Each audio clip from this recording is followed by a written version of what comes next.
My name is Andrea Nicholas, and as board president, I have the pleasure of calling this meeting to order. Please note that this meeting is being live streamed on YouTube. For this reason, I ask that you please silence your cell phones, and if you must take a call during the meeting, please quietly step outside. As you know, this is a meeting of the Board of Trustees being held in front of the public, which is not the same as a public hearing or meeting for the public. The board and the district appreciate the interest of our constituents and welcome you at our meetings. However, in our Board of Trustee meetings, only the board members and members of the administration who are providing information to the board should be speaking during the course of the meeting, except for the portion of the meeting designated for public input. Should an audience member have a question during the course of the meeting, please do not interrupt the meeting or interject your question or comment in the middle of the meeting. Instead, please raise your question or concerns with an appropriate person at the conclusion of the meeting so that the board can conduct our board business without interruption. Let's begin with the biographies of our student presenters. Okay, Madam President, board members, faculty, staff, students, and families, I'm still on the good morning, good evening, and welcome. I'd like to give a little brief bio on our pledgers and our inspirational speaker this evening. Our first pledger leading representing Fort Sam Houston Elementary School is Mr. Noah Miller, who is a member of Miss Neal's 5th grade class. Noah, I really like that shirt. Thank you. All right. I'm surprised students your age still know who he is and all that. Still, legacy. His parents are Mallory and Command Sergeant Major Eddie Miller. Opportunity to meet them and his sisters. Noah has 3 siblings, older brother Caleb, older sister Rose, and a twin sister named Aurora. Hey, Aurora. Noah and his family have been a part of Fort Sam Houston ISD since spring to 2024. Noah's favorite subject in school is math because he enjoys experimenting with different problems. When Noah is not in school, he enjoys playing video games, especially Elden Ring. So, Noah, I didn't know what that was, so I had to Google it. It says an action role-playing game set in third-person perspective. Am I right? Yes. I'm gonna have to play it sometime. So. Okay, when Noah graduates from high school, he wants to join the Marines. Very good. All right, our middle school pledger is Miss Bria Winglass, is in the 8th grade and a student at Robert G. Cole. Bria? Is Bria here? Okay. We still. The child of Master Sergeant retired Corey Winglass and Sujeen Winglass, Breon hold strong academic and personal aspirations. These aspirations include graduating from college with a GPA of a 3.8 or higher, being able to support their parents financially in the future, and living a life filled with both happiness and success. Breon plans to pursue a career in the science field, and she is particularly interested in becoming a forensic scientist or psychologist. Breon hopes to attend the University of South Carolina in Columbia for her undergraduate studies, and she has set her sights on attending Pennsylvania State University for her graduate studies. Our high school inspirational message will be delivered by senior Miyuki Pagan. Miyuki? Okay. Miyuki is the proud firstborn daughter of her father, Senior Chief Alexis Pagan, who has served for 23 years and is a recent retiree of the Navy, and mother Yukika Pagan. Miyuki has been a part of the Fort Sam Houston ISD family since she started here in 2nd grade. There was a short time when her family was stationed in North Carolina during her years in middle school, but she returned to FSHISD at the start of her freshman year. Throughout her years here, Miyuki has dedicated herself to multiple varsity sports programs, art programs, athletic training, student-to-student, and numerous leadership positions in national honor societies and other forms of student government. Miyuki has held positions such as the treasurer of the student council, junior class secretary, varsity soccer captain for 3 years, and vice president of the National Art Honor Society. Most importantly, she serves as the senior class president.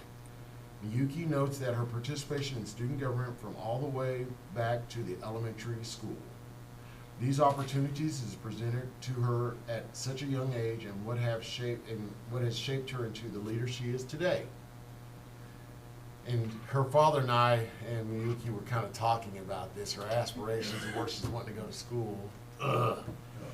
After high school, Miyuki plans on either attending the University of Texas at Austin or Temple International University in Tokyo, Japan, to continue her passions for community and for being an advocate to others. So, awesome. Awesome.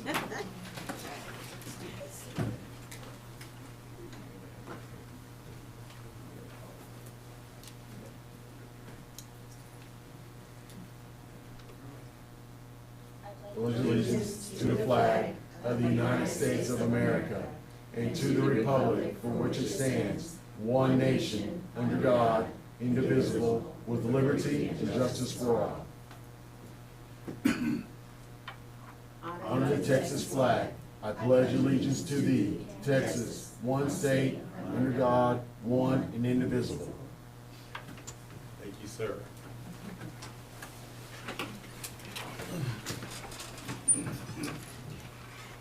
I am truly honored to be here today and share my experience at this school district with you all. My path in leadership and personal growth truly began right here on these campuses. From the moment I moved here for the first time in second grade, I was confronted with an array of new opportunities. The one that I believe truly altered my path and built up my character was the opportunity to join the student council in the 5th grade. This is where I discovered my passion for leadership and the ability to represent my peers, which has only deepened throughout the years. In high school, I made a conscious effort to get involved as much as I could. I'm always amazed at how easy this school makes it for everyone here to find a community or club to become a part of. I've had the privilege of serving in various roles within student government, from speaking at pep rallies for student council to planning prom as junior class secretary, to now becoming senior class president. Each role has been a unique learning experience, teaching me the importance of collaboration, responsibility, and empathy. I've learned that effective leadership is not just about making decisions, but also about listening and bringing people together. I have always felt encouraged to really get to know and understand my peers here by the staff and faculty. This encouragement and my own efforts have given me the ability to gain the trust of the people around me and get elected to these positions. One of the things that make our school so special is its small size. This close-knit environment has allowed me to form meaningful connections with my peers, teachers, and mentors. Being part of such an intimate school district has made it easier to understand and represent the voices of others. It's here that I learned the true value of being proactive and taking initiative to drive positive change within our community. I'd like to take a moment to speak on two of the most influential figures in my life who have come here from Cole. My leadership opportunities have not only been in the classroom, but have followed me onto the field. I am forever grateful for the amazing coaches employed here, such as Athletic Director Coach Flores. Coach Flores has been a very significant part of my time here. She's an incredible example of a leader who remains calm, organized, and always considers the people she represents and looks at. Her guidance has helped me navigate challenges, stay resilient, and maintain a balanced perspective on both academics and athletics. Similarly, my English teacher has played an integral role on my development. Over the past 3 years, Mrs. Velasquez's classroom has been a nurturing environment where I've been encouraged to think critically, express myself creatively, and grow as both a student and individual. Her unwavering support has been instrumental in helping me overcome challenges and strive for excellence. She serves as a constant reminder to me to stay kind and how having close bonds with others can open so many doors. These are only two of the many role models I have encountered at this school district. What makes this school truly special is the community we've built together. It's a place where students are encouraged to explore their passions, develop their talents, and grow into well-rounded individuals. The support from faculty, staff, and mentors has been unwavering, and it's this sense of community that has allowed me to thrive. Throughout my high school career, I discovered that what I truly enjoy is representing others and advocating for what I believe in. Student government has provided me with the perfect outlet to turn my ideas into action and to be proactive in addressing the needs and aspirations of my peers. As I look towards the future, I carry with me the lessons learned and the relationships built during my time here. I am deeply grateful for the opportunities the school has provided me and for the incredible mentors who have guided me along the way. Thank you all for your time and for allowing me to share my story. I look forward to continuing to make a positive impact and to keep fostering these connections moving forward.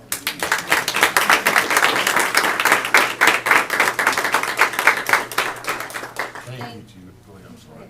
No, I just was good gonna say call. thank you, too. No, go ahead. Thank you. Very beautiful. The pleasure, Noah, thank you, the families being here. As we learned today, Ms. Novak, it's a lollipop moment. You know, we talk about how education, I heard something today at our superintendent's meeting that education is an easy job. It's an easy job. It's an easy job, Ms. Velasquez, for teachers that come here and get by and wait for the 1st and 15th and grab that paycheck and out the door. But we really don't know who or what we impact on a regular day basis. Things like that you don't hear sometimes in your evaluations, sometimes out on the street, but just little things like that as educators. I think we're all educators here, from our parents, board members, Ms. Timmons. Everyone in this room is an educator, and we have an opportunity to really do God's work and to impact those little moments when we come in the district. So once again, everyone, parents, students, I thank you for what you do and who you are, and looking forward to seeing what the future holds for each and every one of you. Good job. I also would like to say thank you to you all. I heard a lot of words today throughout your speech, talking about the sense of community, the ability to advocate, to have a voice, and those things. And I would ask that you all continue to have those things and have them resonate in your life and move forward, so that you are having those positive impacts. And glad to hear that it's not just on what I would call an extracurricular side, but on your academic side, that you were having those moments and those people to make those positive deposits in your life. So thank you for that. And I'm not sure what the game is, but good success with that too. And that will be all for me. Are we good? Can we take our photo? I'd like to get a photo of everyone in the family if possible.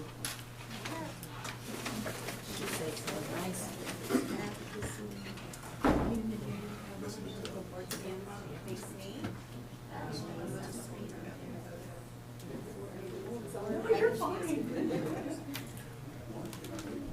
Good job.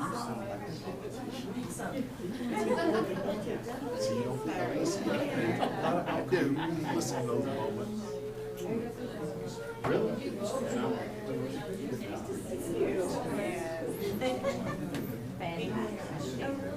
Oh gosh. You gotta go. Wow.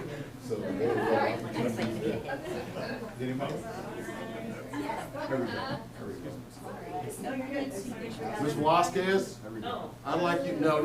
You need to get in here as well.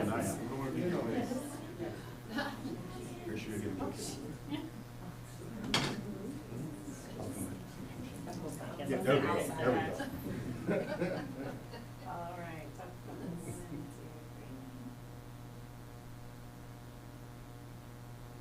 You got it? Yes. All right.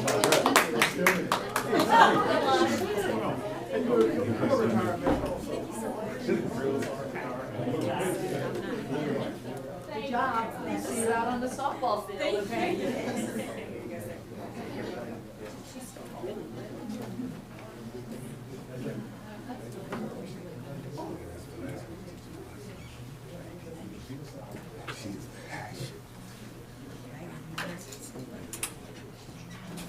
He loves it. And that's what we need. That's what we want. All right. Did anyone have anything they wanted to add to the presentations earlier? I mean, that we just went through, covered this first? Okay. Here we go. Agenda item number 2, the quorum. With 5 of 5 board members present, I declare a quorum. For the record, the following members are present. Willie White Jr. No, I wasn't supposed to do it that way. Sorry. Well, can I do it that way? Or you have to go in order? Okay. So Willie White Jr., board member. Colonel Rebecca Zanate, vice president. Colonel retired Aaron Braxton II, secretary. Dr. Latoya Sizer, board member, and myself, Andrea Nicholas, board president.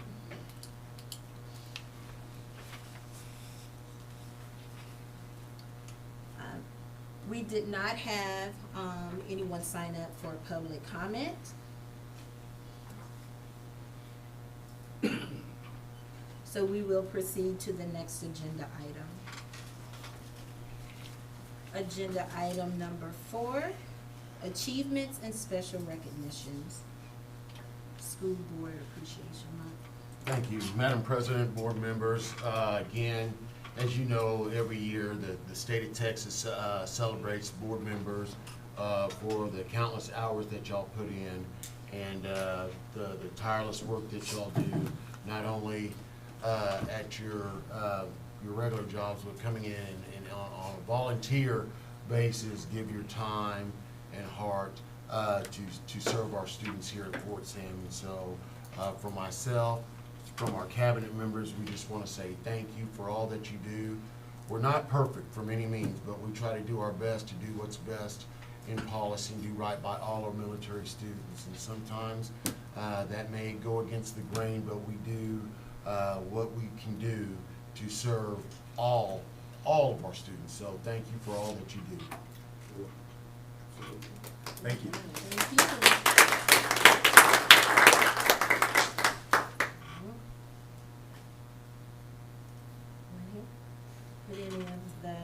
Would any trustee like to have a word or make an announcement regarding achievements or special recognition? All right. Moving on to agenda item number 5, which is the superintendent's report. Once again, Madam President, board members, we have a few reports to give you all today. Teaching and learning, I know Dr. Shanetta, she's got a discussion on one of the agenda items, so she doesn't have a report. Principal's report. Ms. Fisher, good evening, and you have the call, ma'am. I just had one additional item to add. I didn't have it on my calendar.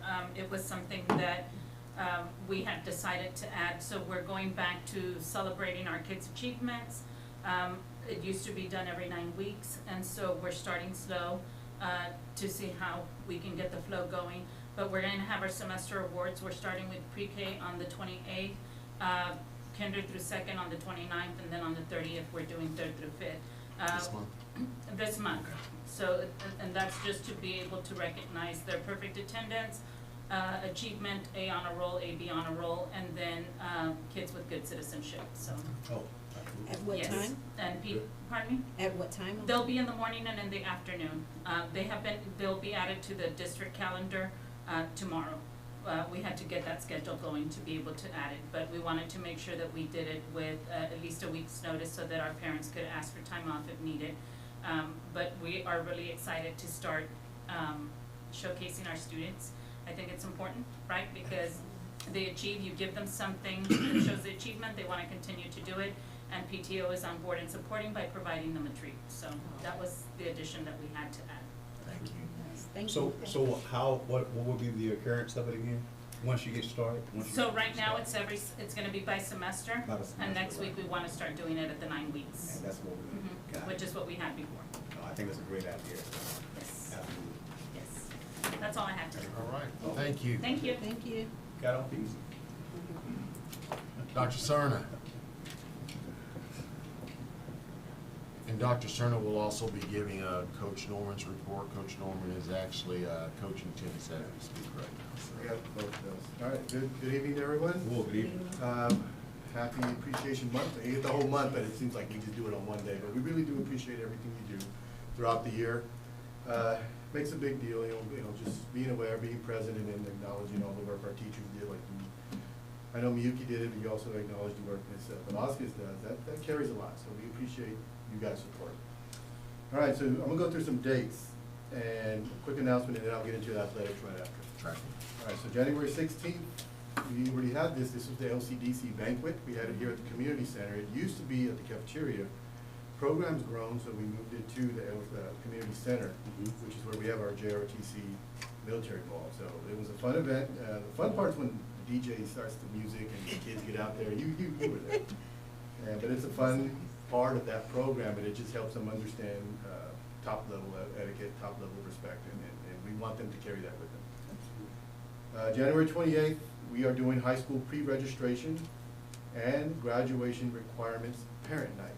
So January 28th, starting at 5:30, you'll come to Cole, parents will come to Cole, and they'll just get some idea of what the courses are that we're here, what we're gonna offer for the next school year. It also lets parents know these courses are gonna be a part of this endorsement or this program of study. It gives them the 4-year pathway of what they wanna look at. It doesn't mean it's the final time, only time we meet with you and talk with you, but it's an evening event that we want everybody to come be a part of and just listen to what's coming your way as a freshman, as an incoming freshman family. Graduation requirements, those are, sometimes they're local, you know this as board members, but they're also from the state. So as changes come down the way, we share that information with our families. February 21st is the JRTC Military Ball. That'll be at the community center, 6 p.m. February 21st. February 28th, we have the talent show. That's a district-wide talent show at the elementary. We do that as a fundraiser for the senior class. So it's a fun event. We have about 23 acts, mostly, it's like 22 students, and then there's a teacher who's gonna be in there. It's a pretty fun show, but it's really just to get the community out, and they just enjoy that different type of entertainment. A lot of what we do at Cole is gonna be games and fine arts and theater. The elementary has their events, but this allows us to cross, and that's what's fun about it. Dr. Cerna, what was that date again? It's February 28th. It's a Saturday. All right, and then the announcement is about our cybersecurity team. So we have the #3 team in the state. So out of 49 teams that participated, we have the 3rd-ranked team in this event. The top-ranked team in the past have won scholarships and they win laptops. So we're close to where we can start raising those expectations and say, can we get there? I think the last school who won was Johnson High School. We also have an AJROTC cybersecurity team. They're #6 in the state. Smaller pool. So the #3 and #6 team of cybersecurity are here at Cole. They're both advancing to semifinals tomorrow and Friday. Ms. Hannah is the sponsor for that program. And then for athletics, the only thing I have for athletics is regarding baseball. So baseball had been playing at Capitol Park, which is out by Wurzbach Parkway. We're bringing baseball here to Pershing Fields. If you've gone to any softball games, you know where that is. Beautiful fields, and we're working on getting one of those fields upgraded or changed to a baseball field. It starts with the infield, which we're gonna probably get into that next week, and then we work on that a little bit bigger as we move forward, but I will keep you updated on that. But that's what I have so far from athletics. That's all, sir. You know, boy, if I could, I think that is spot on, because during the last town hall, a number of parents presented that as a concern. And, you know, and the right people heard, right, to include the installation leadership, which is JBSA Commander General Oakland and others, right? But why are we going off when we have the means to actually modify what we have? And so, And to that end, we had to work out, with Colonel Slack, a memorandum to allow us to do that. The school district is incurring $70,000 in expense to get that field to baseball And standards. it takes time with all that red tape. You just, unfortunately, you can't just be, I mean, but you got it done and looking forward to bringing baseball back here. Man, we love it, it's Yeah. just all those links are involved with decision making and approvals and, you know, when the guys get out there, whenever you're, I guess in baseball, you always wanna look at past the fence, cause when you hit a home run, you wanna say, I hit it to the cemetery, I hit it to the, it's like some brush, I hit it to the brush. And the girls have had that opportunity, it's really nice to host games there, so now the boys can get that opportunity, so it's a good thing. Good deal, and congratulations to those students, placed in cybersecurity. Right. Third and sixth in the state, that's just amazing. Yeah, we're pushing. That is amazing. It just goes to show to the work you guys are doing, you know, as a staff. I mean, I can't speak highly of that. I mean, there's no Excellent words for it. teachers, they make it look easy, it's not. They do. We sit you in one of these rooms, yeah, it's not gonna get the same outcome. Hannah, and Lawson, these are excellent teachers with excellent students, excellent support, so all of us working together make this happen. That is awesome. Help me to understand, cause I think y'all said it before, but I just wanna solidify it in my mind. When they're competing with the cyber, it's just cyber, it's not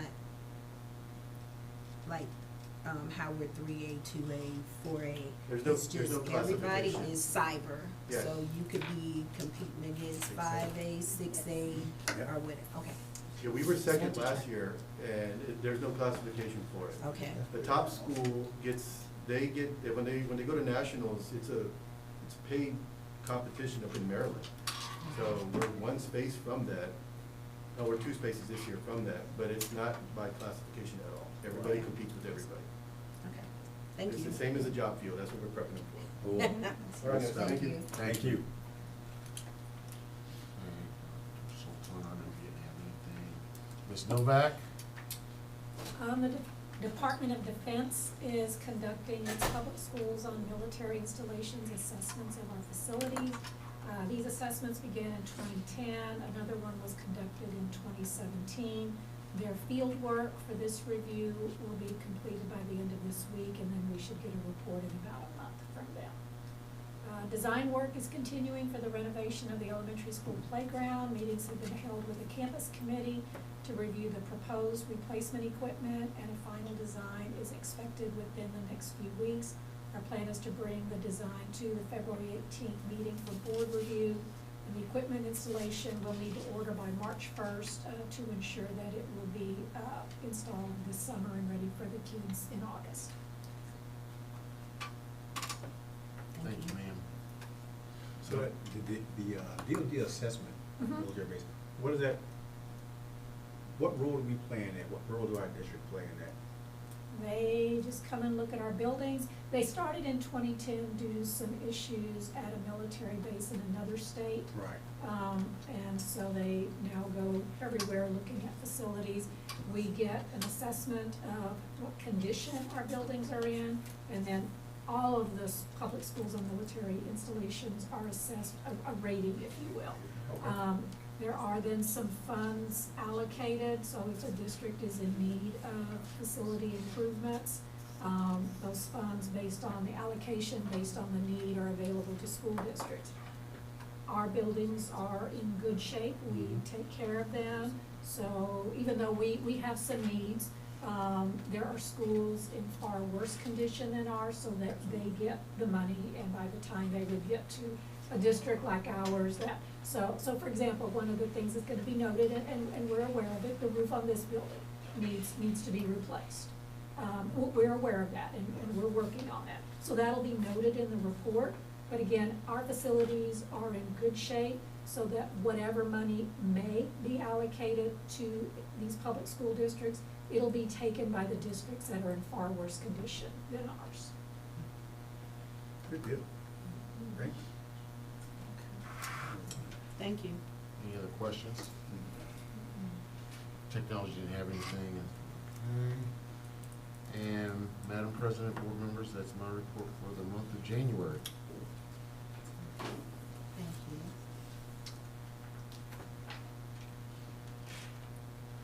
And, agenda item number 5 is the superintendent's report, and it was just for, report and discussion only. Yes, ma'am. Right. Do we have any presenters? Is that- No. Alright. Moving forward, agenda item number 6, minutes from the regular business meeting of December 17, 2025, and the special business meeting of January 14, 2026. The superintendent recommends approving the minutes from the regular business meeting of December 17, 2025, and the special business meeting of January 14, 2026, as submitted. Are there any corrections, additions to the minutes? Is this? Okay. Do I have a motion? Madam President, I move that the board approve the minutes from the regular business meeting of December 17, 2025, and the special business meeting of January 14, 2026, as submitted. Is there a second? A second. All in favor of approving the minutes from the regular business meeting of December 17, 2025, and the special business meeting of January 14, 2026, as submitted, signify by raising your hand, saying aye, and stating your name. I, Willie White. I'm Latoya Sizer. I, Aaron Bryson, the second. I, Rebecca Smith. I, Andrea Nicholas. Any opposed? Using the same sign.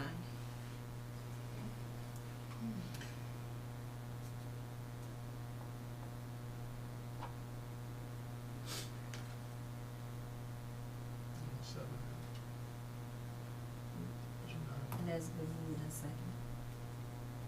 No, is it? Motion passes. Yes. Okay. Number 7, agenda item number 7, financial reports for December 2025. The superintendent recommends approving the financial reports of December 2025 as submitted. Are there any questions? Good? No, I'm good. Okay. Do I have a motion? Madam President, I move to approve the financial reports for December 2025 as submitted. Is there a second? A second. It has been moved and seconded.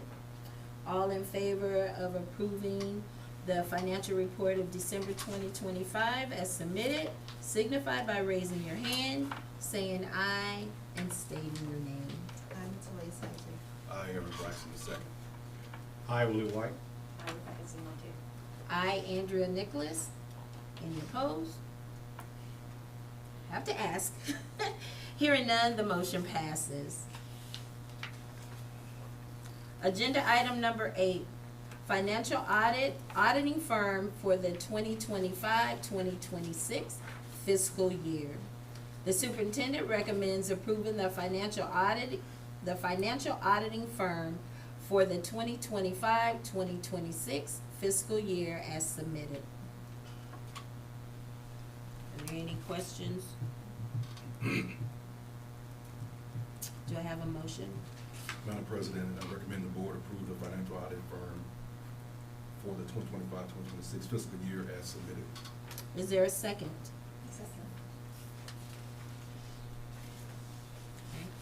It has been moved and seconded. All in favor of approving the financial auditing firm for the 2025-2026 fiscal year as submitted, signify by saying aye and stating your name. I, Aaron Bryson, the second. I, Rebecca Smith. I, Willie White. I'm Latoya Sizer. I, Andrea Nicholas. Are there any opposed? Hearing none, motion passes. We are now to agenda item number 9. TASB initiated policy update 126. Dr. Schneider? Want me to read it first, or, you go straight into it. Basically, the superintendent is recommending approving the TASB initiated policy update 126, affecting the following policies. BE local board meetings. BED local board meetings, public participation. CJ local contracted services. CJA local contracted services, background check and required reporting. CLE local buildings, grounds and equipment management, required displays. CQB local technology resources, cybersecurity. CQD local technology resources, artificial intelligence. CSA local facility standards, safety and security. DBD local employment requirements and restrictions, conflicts of interest. DEC local compensation and benefits, leave and absences. DFBB local term contracts, non-renewal.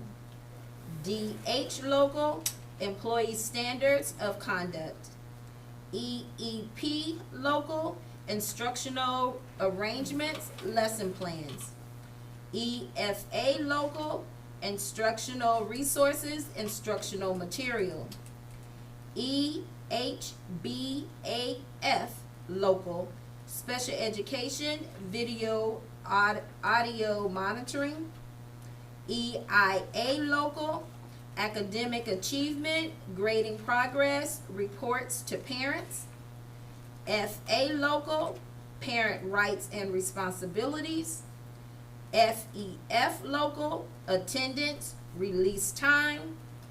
FFAC local wellness and health services, medical treatment. FFB local student welfare, crisis intervention. FFF local student welfare, student safety. FFG local student welfare, child abuse and neglect. And FO local student discipline. Thank you, Madam President. So the title of this policy update from TASB is titled, "It's Not That Scary."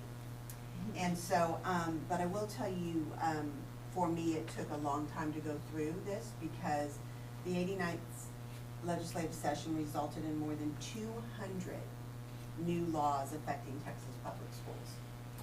Update 126 for us contained over 20, so I think 23 local policies for your consideration, and more than 140 legal framework documents that require no action by school boards. So this was the largest update for TASB, which just turned 50 this year, so they've been in the work of supporting this new policy for 50 years, but this was the largest. And so, Madam President has seen the binder. I don't like binders, but I had a binder for this and killed many trees. So what I'm gonna do is briefly, it was in your packet, there was a video that you could watch, but I'm gonna go over each one of these and just give you the highlights real quick, so it will not take that long. And I will go in the order here in this memo. BE local regarding board meetings. Board meetings, we are in compliance. Board meetings must be outside of typical work hours, Senate Bill 12. So we changed our time. 72 hours changed to 3 business days for public notice of a board meeting, House Bill 1522. And then the voting that you all do needs to be a record vote. Therefore, voice vote may no longer be permitted, Senate Bill 413, but we are in compliance with all this already. BED local public participation. Again, we're in compliance with this. It emphasizes that public comment shall occur at the beginning of the meeting, Senate Bill 12. CJ local contracted services. This prohibits, this is all Senate Bill 12, but it prohibits diversity, equity, and inclusion from being included into schools, and also prohibits these areas in classroom instruction. So that is Senate Bill 12. CJA local is, and we are in compliance with this, U.S. and Texas flags shall be prominently displayed in each classroom during the time of reciting the pledges. We've been doing that. CQB local cybersecurity. When we have a cybersecurity incident, what they've done is now made law under notifications, who you must notify if this does happen. That's House Bill 150. CQD local, AI, artificial intelligence. There's a new code that came around regarding required training for AI, as well as the use of AI within the district. And so we already train on AI, but as you know, that's always changing. And so Ms. Marquez is looking at, if you want to expound on that. They're gonna require that we are mandated to provide, to do the TEA approved, artificial intelligence training. They haven't made it yet. So when they make it, the cybersecurity coordinator of the district is required to do it, it's the non-negotiable. And then as a district, we'll make a decision based on when the training comes out and the scope of the training, providing it to most of our staff. Because that's advantageous. We do that with cybersecurity right now. I foresee us doing that with artificial intelligence, but this tells us that we're required to do it. It's just cart before the horse. Yeah. The training hasn't been created yet. And so we're just anxiously awaiting for that training. Cool. We'll wrap that. All right, so that was CQD. CSA, local safety and security. It adds provisions added regarding designation and use of private spaces for Senate Bill 8. And so the superintendent designates private spaces and creates administrative regulations. Again, our operations crew, we're all in compliance with all of our private spaces that we have. They're appropriately labeled and we are following the provisions. CB, local facilities construction. I'm sorry, not that one. We already got that one in December, so that one's not on there. DVD, local conflict of interest. They added a statement regarding personal services performed by an administrator under House Bill 3372. And so administrators cannot, they nicknamed this policy, it's referred to as moonlighting. In other words, if we're doing business with an organization, administrators cannot moonlight for them and do business for them. But there is an option for administrators to submit a request to the superintendent for board approval if there is an exception. And so that just came out. DEC local leaves and absences, statement added regarding daily rate of pay, House Bill 2, which we're in compliance with. Also an exception added for concurrent use of paid leave. So in other words, it gives the choice, I think if I'm correct, it gives the choice to the employee to add concurrent use of paid leave for, let's say, pregnancy or such. It's up to them. So those were added. DFBB, local non-renewal. It added reasons for a employee who's on a term contract to be non-renewed. And there are many, many reasons. They've added some, and those are the ones based on if an employee is teaching diversity, equity, and inclusion as an instructional activity, they can be terminated. On that one, because that's line or paragraph 35, is it intentional or unintentional? I thought I read the language unintentional or unintentional. It is. Can we expound on that? Well, we would investigate it first of all. So, Okay. So again, you look at what resource they're using, what are their lesson plans. I mean, if this ever came to light, we would have to investigate it to see if it was intentional or unintentional. Okay. But those reasons were added to a non-renewal for a term contract. DH local, employee standards of conduct. Again, they added provisions to where it's prohibited for classroom instruction with DEI duties. Also, provisions were added regarding prohibited assistance with social transitioning of students, and so this was all Senate Bill 12.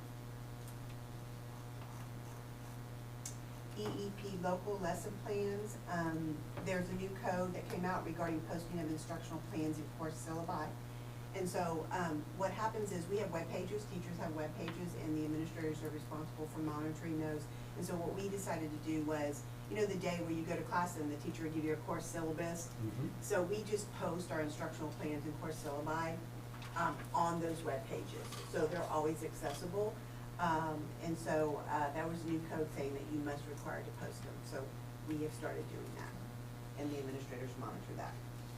EFA local instructional materials, they added provisions regarding regarding a parent request for instructional material review. Again, this is Senate Bill 12. And so parents they can anyway, but they may request an instructional material that a teacher is using be reviewed if they come across two areas. They feel that the rigor is not appropriate in the material, or that the materials are not aligned with the adopted materials that we are using as a district that you guys have approved. And there is a process in place for that. The next one, let me get my alphabet right, is. When you say rigor, if it's too much or if it's too less? Too easy, Okay, too hard. okay, so either. Yeah. And again, that rigor is very subjective. Yes, Yes, yeah. So, but again, in the administrative regulations manual that just came out that I have not read yet, for this update, they'll give you a process and a system to use and guide you through that, but I have not gone into that yet. It just came out the other day. So if we have that, I've told parents just to turn it over to my office, and then we'll go through the process. EHBAF, local special education video audio monitoring. So in the current policy, what they've done is they've changed the term self-contained classroom to special education classroom. And so what we currently do, if a parent has a student that's in a self-contained classroom, and they would like a camera put in there, then we do that for the year. But now they've changed the word from self-contained to special education classroom. And so that expands it. And so Dr. Sultan has reached out to our legal Walsh Gallegos to get some understanding of what that exactly means. So we are not clear on that as of yet. In special ed classrooms, you can have a resource classroom, right? You can have a behavior classroom. I mean, there are different types of, if you want to expound, anything you want to add to that, Dr. Sultan? The self-contained classroom usually means that the students' instructional time during the school day, they spend over 50% of their day in that setting, and that's what is labeled as self-contained. So they've taken the language of self-contained out, so now we have to make sure it's clear in stating that information to the parents as to what constitutes a special education classroom. Right. Because it's how much time a student spends in their setting is what constitutes a self-contained setting. So we need some clarity on that. So, being clarity, so self-contained classroom, if a parent wants to have it video recorded, is it a time period? Because again, I'm sure it's a portable recording device, video recording device. We actually installed the security cameras. I get the authorization from the parent with Dr. Sultan, and then the technology department installs specialty security cameras that have the audio visual, everything that's in compliance with the law. So we work together very closely to ensure that those particular locations are identified, and that there's appropriate notifications outside of the door that say this location is being monitored, because it's very, we don't have that set up in other classrooms.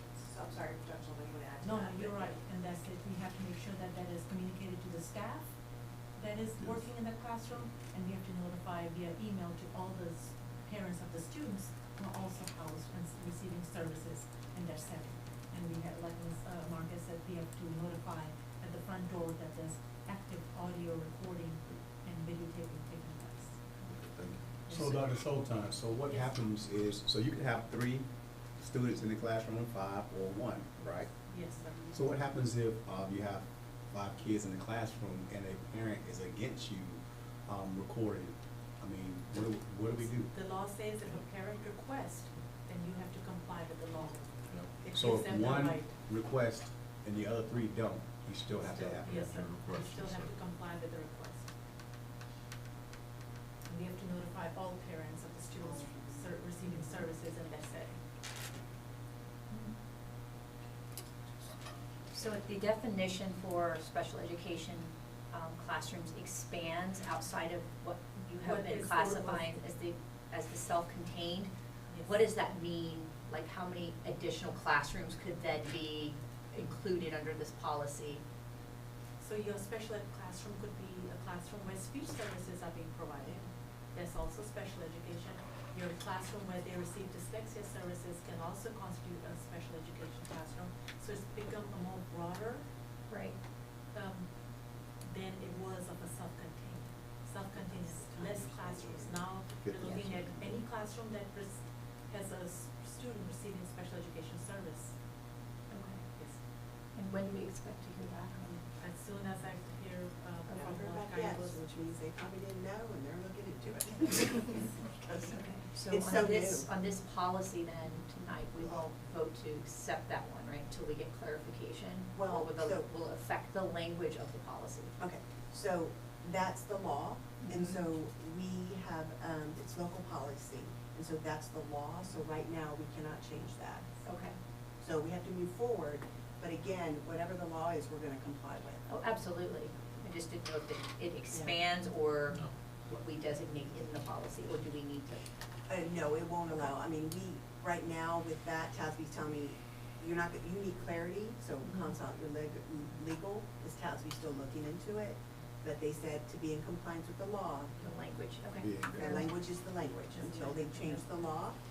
And if they change the language in the law, then they'll update that. So like your policies, we have legal and we have local, right? So we're following legal, right? And so local, right, you just adhering to whatever legal says. Right. Speaks President, correct. And I will say too, is on the technology side, especially for this one, as technology directors, we've been asked by TASB to give insight of how much money this costs. Some of these all are unfunded mandates. And so they don't give us monies to also adhere to these different pieces. And so I think that they're putting those pieces together for us to help advocate for the school districts. When a law gets created, where does that funding come to support the technology and the infrastructure that we would need once they give us clarity on what that new term means? So I'm working on that on my end. Because that would be something that actually, depending on your school size, whether you 5A, you could be a 5A, 6A, which means Yes, a sir. ton more equipment. It's gotta be put into our budget, Yes, sir. budget approval process. More classrooms to cover. More class, right, that could be, okay, tracking, back cameras everywhere, okay, cool. And the magic number right now is 1. It's not a percentage or it's just if 1 is in there and they ask for it, it has to happen. Okay. Parent request, please. But like at the secondary level, those students move all day long around. So you could, if a child has 6 classes, whatever classroom that child is in, correct? No, it has to be a special education classroom. Or just, So you have to have students receiving special education services in Right. their setting for it to become a special education classroom. So if a student is moving, they're going to a general education classroom for inclusion support. That does not become a special ed. okay. Yes. Okay. It's the number of students being supported by a certified teacher in a setting. So like resource. Resource. Okay. Your speech services. Possibly, I guess, resource. pulling out for dyslexia services, so it could, yeah. Still good expensive. Okay, we good? Yes. Alright. Next one is EIA local grading progress reports to parents. District must now provide at least 2 opportunities for in-person parent-teacher conferences each year. Senate Bill 12, and this was effective, I think, September 1st. Again, a parent can request a parent conference at any time. But we now must provide at least 2 opportunities. So if you notice in the fall, we've always had 1 on our calendar. So we had that, and so in the spring for this year, both the principals are coming up with a week where they're gonna advertise it and give them times to where they can come in and if they want. But next year, the principals have requested, and I can understand why, that it be placed on the district calendar. And just do it's like in the fall and in the spring, kind of thing, at a certain time, like after a grading period or something. So, yeah. Let's see. I think that was it with that one. Good? Okay. Almost done. FA local parent rights and responsibilities, there was a new code added regarding the parent portal under Senate Bill 12. We're already in compliance. On our website, parents can submit their comments to administrators and school board members. We already have it up. Ms. Timmons manages that. And so if anything comes across, she refers it to the appropriate person. But it's just another opportunity for parents to get their questions answered, to leave some comments. Okay? But it's for parents of enrolled students. Okay. Next one is FEF local release time, added provisions, listing the requirements for a student to attend a released time course, Senate Bill 1049. And so I'm just, one of the board members asked me about that, so I'm just gonna give you an example. I'm in elementary school, and I'm not getting credits in elementary school. I'm in elementary school, and there is a course that I want my child to take at, because he's very intelligent, at a university for no credit. They can submit that to us for approval, and there is a form for that. And again, going into high school. The kid's a senior, he's finished his credits to graduate, it's not gonna hurt him, he's got some release time, or he doesn't have release time, and he's got an office aid period or something, and he wants to take a college class for no credit. Of course, he can. The law allows that, so there's a provision added in there. So that is new. For no credit or credit. Well, it just says release time course, so it doesn't say anything about any of that, no. Doesn't say about it. And that's Senate Bill 1049, if you wanna read more about it. FFAC, local medical treatment, not much new here, but non-prescription medication provided by a parent in accordance with legal requirements, Senate Bill 920. I guess it used to be that they had a physician that must have a physician's note. Well, they realized that's just, I guess, ridiculous, I don't know, because to take Tylenol or something like that. So they removed the physician from the policy, and so now it's just a parent, like we do anyway. If a parent says, you know what, if my child has a headache, if you wanna give them Tylenol, I'll give you the Tylenol, you can do it.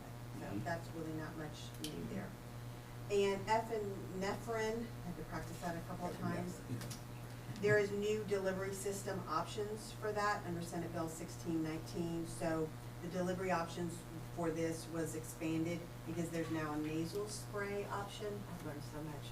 There's a new nasal spray option that you can do, so they did that, okay? FFB local crisis intervention provisions were added regarding notification to teaching staff of a threat, and that is House Bill 2. And so, I'll just give you an example. If there was a threat against me that was like a hit list, and I'm a teacher, and administration got wind of it, they start investigating it, and they must immediately notify me of the threat and what it entails to ensure safety, the nature of the threat, everything. And we would do that anyway, but now there are provisions added here that is a requirement to immediately notify them. It'll be yourself and, I forget his name, he's slipping me out, safety, coordinator, Mr. Stoller. Yeah, he'll be a part of that. Well, usually it just depends on the threat, I guess you would say, right? But I would think you would have police involved, the SROs involved. I'm sure Mr. Steller would be part of it, but administrators would lead that investigation. But they must immediately notify that staff member. You know, and immediately it means something different to other folks. It doesn't say like within an hour, do it? No. Yeah. In other words, you can't, yeah. Because you read stories, you hear stories on it, yeah. You gotta ensure they're safe. And we would do that anyway, right? But it's now a provision. FFF, local student safety, all it did was adjust text to clarify this policy applies to more than just educators. House Bill 2, I'll give you an example. We have people on our campuses, like our Region 20 service providers come on campus. And so it applies to more than just the people that are in the building. I mean, more than educators that are in the building. So we are, ensuring their safety. FFG, local child abuse and neglect, the reporting timeline changed from 48 to 24 hours. That's Senate Bill 571.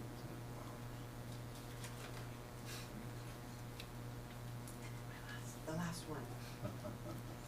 FO, local student discipline, and we have decided to do this. Optional provisions regarding parental involvement in disciplinary placement, House Bill 6. So the parent has a right to ask for and be notified of their right to request a behavioral agreement to be developed. So I'll just give you an example. Nina has been caught with marijuana on her. It is a mandatory, right? She's going to discipline alternative, which is on our campus DAP. The parent, my mom, comes and says, you know what, I know that's bad, I know she's going, but I am requesting a behavioral agreement be created between the school and me as a parent and my child. And so whatever that counseling, whatever the behavioral agreement would be, right? And if both sides comply with that agreement, then a reduction in the DAP placement assignment will occur. I don't know if it's will or can or shall. I have to go back to the 200. I think. But so basically, if I'm assigned 30 days to go for DAP because I brought drugs, then if the agreement's there, everything's going well, I'm doing well, I'm doing my work, I'm behaving, I'm getting counseling, all that, the administrator then, they can reduce that placement from 30 to, I don't know, 10, 15, whatever. So that was a provision that was added. Okay. And so I am asking for your approval for update 126 so I can put up my binder. But anyway, do you have any questions? I know you asked them during it. We don't have many students that's in our DAP, like very, very, very few, right? Like, I can count them on, but Yeah. not even. Yeah, we went through this whole process a couple years ago. But again, this is But huge I'm for just thinking school about- districts that have a high number Yeah. of these type of placements, because, remember when they had the vaping and it was Yes. required and we DOI'd out of it? Their DAPs got so packed, Yes. and that, for that alone, besides the serious things. So if you're getting behavior agreements, people are doing what they're doing, you may reduce. Yeah, because in any situation, it's always mitigating extenuating Yes, circumstances, right? and it's the And so child, each child's an each child is individual, different, yes. So, but we don't really have that, we have very, Right. it's the kids.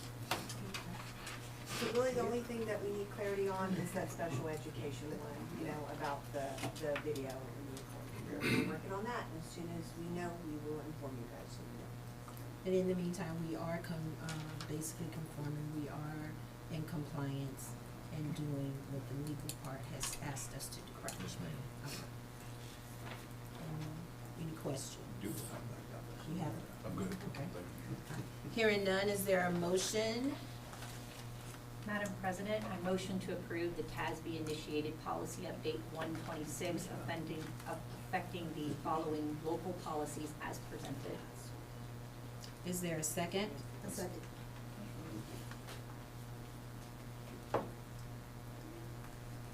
Okay, it has been, moved in second. All in favor of approving the TASB-initiated policy update 126 affecting the aforementioned local policies, signify by raising your hand, saying aye, and stating your name. I, Willie White. I, Rebecca Zanante. I'm Latoya Sizer. I, Aaron Braxton, second. I, Andrea Nicholas. Any opposed? Hearing none, the motion passes. At this time, we'll move to agenda item number 10, which is closed meeting as authorized by Texas Government Code Section 551.071. The time is now 6:04.